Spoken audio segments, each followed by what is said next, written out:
Hello and welcome to the Philippines. POGOs are leaving the Philippines and its effect on real estate. POGOs are Philippine offshore gaming operations organizations, primarily Chinese. They hire primarily Chinese.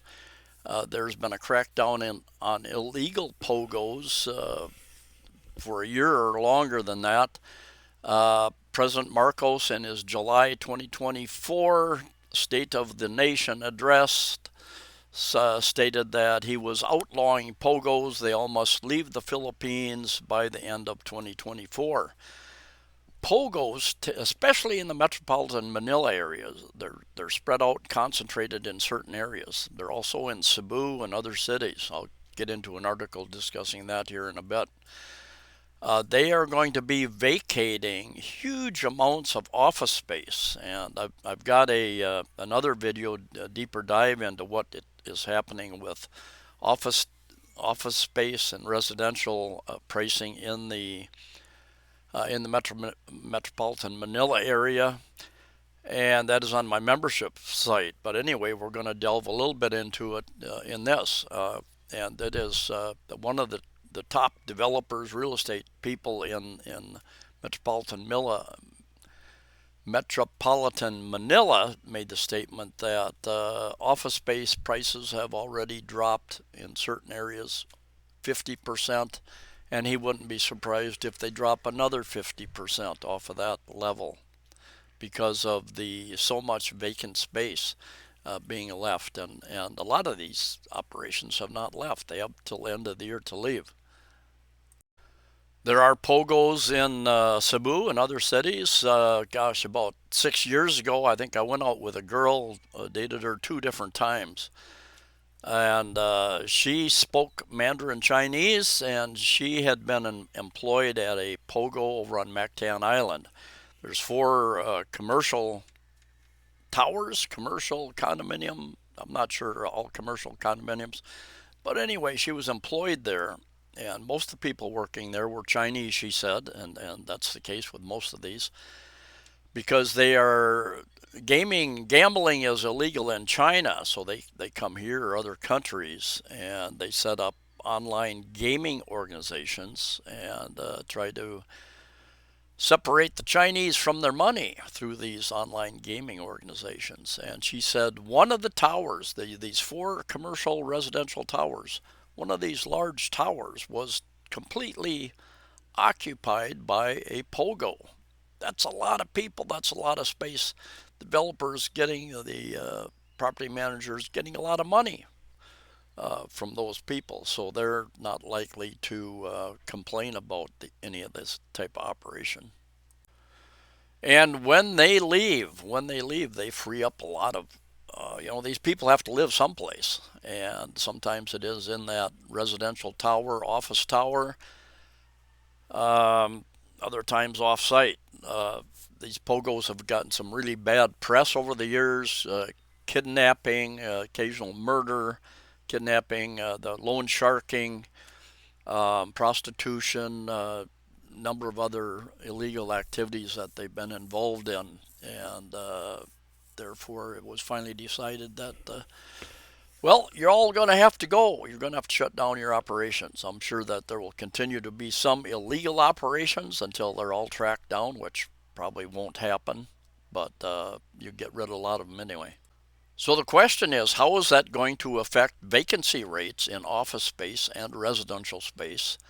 I did a deeper dive, like I said, on my membership site. But how about Cebu City? How about Iloilo, Bacolod? I don't think anybody knows how many POGOs are in those types of areas, so it's kind of a wait and see type deal. But anyway, let's get into this one particular article. Before I get to the Lapu-Lapu Mactan raid and rescue of some workers, get into this cops raid number of areas. The foreigners, this is in the metropolitan Manila area, the foreigners rescued last week were 687 Chinese, 186 Vietnamese, 140 Indonesians, 135 Malaysians, 83 Thais, 18 Taiwanese, 8 Nigerians, 5 Singaporeans, 8 Burmese, 2 Yemenis, 2 Pakistanis, 2 Chad citizens. Anyway, a list of several other people as well. A lot of these people, Filipinos fall into this trap too. They are offered good jobs overseas, and they end up basically being captives. And I read about this even in Mexico. They have found a lot of Asians working in Mexico who were promised good jobs in the USA, but they're kidnapped and they're chained to a desk basically, and they're sewing clothes or manufacturing something in Mexico, run by various gangs, drug gangs, whatever, that type of thing down there. Same thing happens here in the Philippines. These Chinese, primarily Chinese, but Philippine overseas gaming organizations promise people from around the world good paying jobs here in the Philippines. They arrange for them to come over, pretty much lock them down, make slaves out of them, and they're held against their will. Uh, Probably live and work in the same building, so they never are allowed out. So jumping over to the sunstar.com.ph, I came across this article, and the question is: are there POGOs in Cebu? Philippine offshore gaming organizations and authorities on red alert for other POGO activities. And in fact, Lapu-Lapu City, Mactan is on the lookout for foreign nationals who may be conducting Philippine offshore gaming operators scams and activities in the city, said Mayor Junard Ahong Chan. Following the discovery of a POGO hub operating in a hotel in Barangay Ongas, Chan told Sunstar Cebu in a phone interview on Sunday, September 1, that the city government and law enforcement units have increased measures to uncover suspected POGO scams in their midst. Since there are already reports of outsiders from Pampanga that have now entered Lapu-Lapu, we've increased our alert level. We've tripled our efforts because there are already some modus operandi and scams happening, said Chan in a mix of Cebuano and English. Earlier in July, Chan reported that city remained free of illegal POGO since 2019, but the raid on the Tourist Garden Hotel last Saturday, August 31, proved it wasn't so, prompted the local government unit to coordinate with composite teams to capture those involved in illegal offshore gaming operations. So there are quite a number, probably, my opinion, just what I have heard over the years. There are a number of illegal offshore gaming operations here in Cebu, Mactan and Cebu Island, Cebu City, other cities here. Lapu-Lapu City Police Office spokesman said they received reports of illegal activities taking place at the hotel in 2023 yet.